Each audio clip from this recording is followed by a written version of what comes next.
Kaya ang Jerry, binaliktad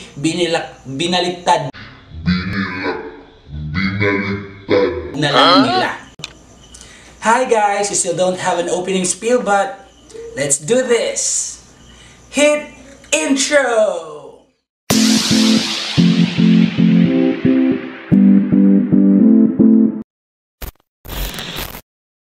Hi guys, welcome to my channel, and for today's video, you are going to know me better because I am going to present to you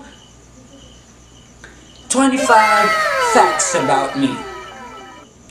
First, my complete name is Reggie Larino Magallanes. Why did my name become Reggie? Why?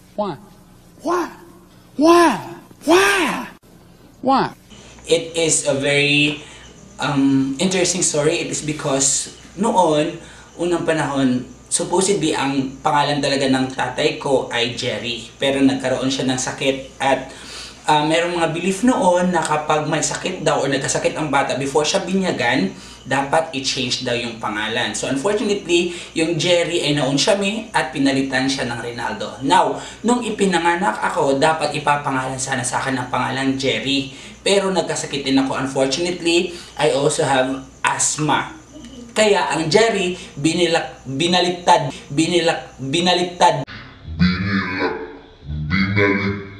na lang nila. So, ginawang Jerry, kaya naging Reggie ang pangalan ko. Isn't it cool? Tell me also the history of your name. Number 2. I was born last July 22, 1995. And I am filming right now on the night before my birthday. So, happy birthday to me! Yeah! In connection to that, ang zodiac sign ko ay Cancer. Hindi Goiter, hindi at kung ano-ano pang mga sakit. It's Cancer. Number 3. I am the youngest of 5 siblings. 2 lang kami lalaki, 3 babae. Bali, babae, lalaki, babae, at syempre ang pinakapogi, ako ang bunso. Gunggong! Barinig kita sa mukha eh! Sa Balion Elementary School ako nag-aaral noong ako ay elementary pa lamang. Tapos, nung nag-high school ako sa Liloan National High School, shout out to all my teachers out there. If you're watching, hello, I am who I am because of you. So, thank you. Tsaka, nung college po, nag-aral ako sa Eastern Visayas State University, Ormoc City Campus. I took a Bachelor of Secondary Education, major in Biological Sciences. And currently, I am taking up my Masters of Education doon sa Visayas State University main campus. I am taking a Master of Education, major in Biological Sciences, minor in English. Kasi gusto kong mas mag-improve pa sa English. Number 5. I am now currently working as a senior high school teacher dito sa Ipil National High School. But before that, I used to be a child laborer at nag-call center din ako for 2 months after I graduate. Kasabay ng pagiging homeschool teacher ko. Reggie's Facts number 6. I really love music. Like, parang nararamdaman ko sila. Every pain, every story, parang nararamdaman ko. So, I really like music. At ang genre ko sa music ay R&B. So, favorite ko sila JR, sila Chris Lawrence, at marami pang iba. Of course, Kyla din, of course. Facts number 7. I know how to sing, I know how to dance, and I know how to act. Ito din po ang pinampuhunan ko nung ako'y nag-aaral pa. In fact, I was one of the cultural scholar of the Eastern Visayas State University. At naging head din po ako ng theater club at nagkaroon po ako ng scholarship dahil doon. Hindi po masyadong magaling, and I'm really hoping na magkaroon po din ako ng mga covers dito sa YouTube channel ko. So, watch out po at I hope po na magugustuhan ninyo. Facts number 8. I don't have sports. I don't know. Pero hindi lang po talaga ako na tawag nito, hindi po ako na-expose sa kung anumang sports na meron yan. Kasi taong bahay lang po talaga ako. At kagaya nga ng sabi ko kanina, I do have asthma. So, di pwede ng mga rigorous activities. So, I don't have sports. Hindi ako naglalaro. Seryosong tao ako. Facts number 9. I love spaghetti. It is my comfort food together with egdisal or anything na matamis. Chocolates, ganun. Kapag meron akong ganun, nawawala ang problema ko at saka nagiging productive ako at nagiging energetic ako. So, kung gusto niyo akong maging energetic, bring me foods. Facts number 10. I really like ice cream. Pero mas gusto ko yung dirty ice cream kaysa sa yung mga selecta, mga cornetto. I don't know, it's just that for me may ibang lasa po talaga yung dirty ice cream. Tsaka gusto ko rin po yung Slurpee or anything na malalamig. It is not good for the voice, but what can I do? It is one of my dirty pleasure, ice cream. Facts number 11. I am already married to my beautiful wife. Can you say hi, mommy? Hi everyone, welcome to our vlog. That is my mommy, and we have already one son. His name is Rhythm Kier. Rhythm Kier in honor to the Bible character Kier of Moab, at saka yung rhythm, yung favorite music genre ko na rhythm and blues. Kaya yun ang pinangalan sa kanya. Facts number 12. I stand 5 feet and 7 inches. Ganon po ako katangkad. Hindi masyadong mataas, hindi rin masyadong mababa. At ako po ang pinakamataas sa aming magkakapatid, including my father and my mom. Facts number 13. Ako po ay 60 kilograms. Ako po ay hindi naman masyadong mapayat, hindi rin naman masyadong mataba. Although nung bata po ako, masyadong mataba ako, kagaya ni Arky. Pero ngayon, hindi na nabalik. Kahit anong kain ko, hindi talaga. Parang siya.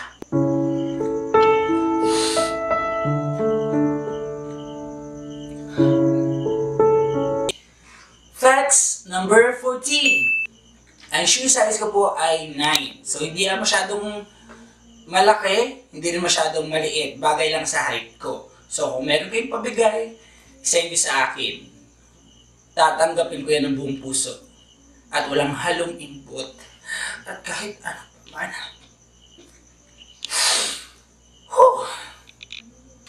Tadaan! Next, fact number 15. My favorite scent is this one. Costa Rigata. Tingnan nyo. Nafo-focus ba? Focus natin. Focus.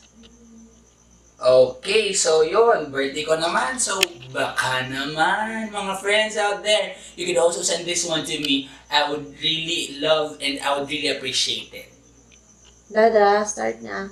Oh, fact number 16. I love cooking.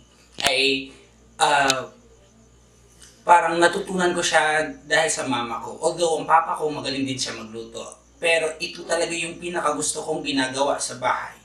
Ayaw ko maglinis, ayaw ko maglaba, gustong-gusto ko magluto.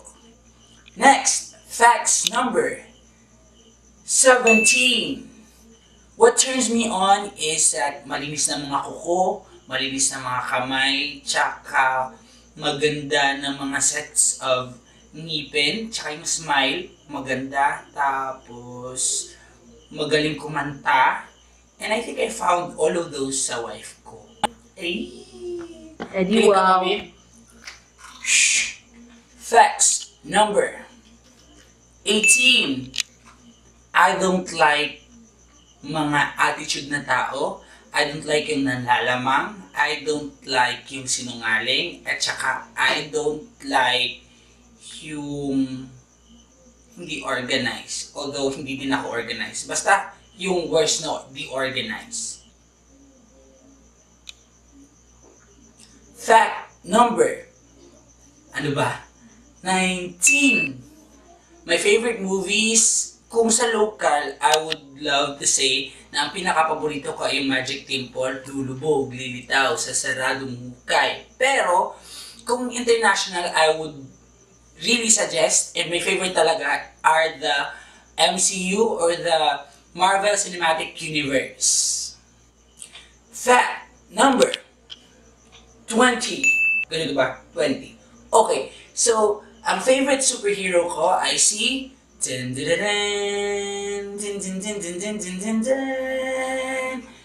America. Like, I'm really trying to collect every single thing na merong Captain America. Like mugs, na meron siyang kape.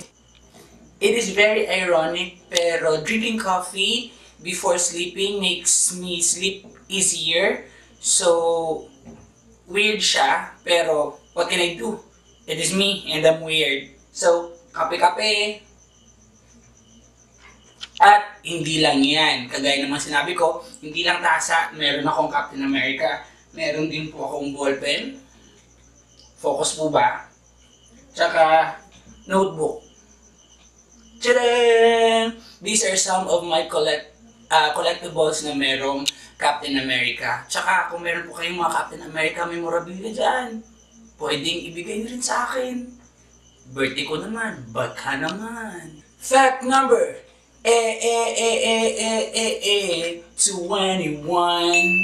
My favorite pet is fish. I don't know why, pero kapag nakakakita ako ng isda sa loob ng aquarium, any kind of fish, it makes me calm. Nawawala yung stress ko. Kaya, nai-enjoy talaga. At saka, pinaka-favorite ko po talaga ang fish. So, mga estudyante ako na merong mga isda dyan, pwede nyo rin akong bigyan. So, parang, ang video ko na to ay parang hingi-hingi lang. I don't know about you, but here's number 22. Fact about me is that I am really afraid of snakes. I have ophidiophobia. Makita ko lang sila sa picture, talagang nakikringe na ako, tsaka takot na takot talaga ako. At saka, aside from that, I also have acrophobia or yung tinatawag na fear of heights. Hindi po ako umakyat ng mga puno, kahit puno ng bayabas pa yan. I don't care. At saka, bigyan nyo na lang ako. Yun, pwede pa. Another favorite, this is fact number 24. My favorite color po is lavender. Dati, gusto ko na color is yellow kasi favorite ko yung Power Ranger Ninja Storm, tsaka yung yellow doon ay lalaki, tsaka feeling ko ako yun. Aminin nyo, we all have that fantasy na kapag meron tayong idol, gusto natin parang tayo yun, parang biniview natin. So, yellow dati, pero na-realize ko na parang pangit. Although, not to say na hindi maganda, pero hindi siya akma sa personality ko. Kaya nag-switch po ako ng color na gusto ko at lately parang nagugustuhan ko talaga yung lavender na color. Anything lavender, I would love it. Next is fact number 24. I'm a stage actor. Ako po ay kabilang ng isang cultural group na Enigmata Cultural Group. Tsaka sinabi ko na rin po kanina, kasali din po ako or naging member din po ako. In fact, naging president po ako ng Cultural Theater Art Club sa Eastern Visayas State University. So, isa din po to sa gusto ko at passion ko ang umarte. At saka naging club or ako po ay currently drama club advisor sa school namin. So, tsaka pinapadala din po ako sa mga competition. So, I hope din ma-post ko din sa YouTube channel ko yung mga ginawa ko na dati na mga short film. Gusto niyo ba yun? Alam ko gusto niyo yun. Kaya ipopost ko dahil love ko kayo. Last but not the least is fact number 25. Ano nga ba ang goal ko sa YouTube? Well, a lot of people have been persuading me, matagal na mag-YouTube channel ako, gumawa daw ako ng mga covers, pero parang nag-alangan ako kasi parang feeling ko hindi ko kaya. Tsaka, who am I? Parang tinatanong ko ang sarili ko, sino ba ako? Tsaka, may manunood. Pero na-realize ko nung nag-start po ako ng mag-YouTube 4 days ago, since my first upload, nakita ko po ang suporta ninyo. So maraming salamat po sa mga nag-subscribe na. Kung hindi ka pa nagsasubscribe, click the subscribe button at saka notification bell. At yun nga, bakit nga ba ako nag-YouTube? Pinursu ko po ang YouTube kasi gusto kong i-express ang sarili ko. Gusto ko din po for memory. i-share dito ang mga journey ko as I go along with life. Kasama din po ang anak ko, kasama ko ang wife ko. We'll be posting also covers, we'll be posting different side of me kasi madalas nakikita ako sa school as a teacher, pero I want you to know that I am more than that po. Hindi po ako nakakahon at marami po akong pwede mai-offer, and I hope you will really enjoy my videos. So, kung meron po kayong mga iba pang videos na gusto, kung meron kayong mga katanungan, baka mag-question and answer tayo sa susunod na video. So, yun po, comment down below. I would really appreciate that. So, yun po ang 25 facts about me. I hope you have enjoyed it. See ya!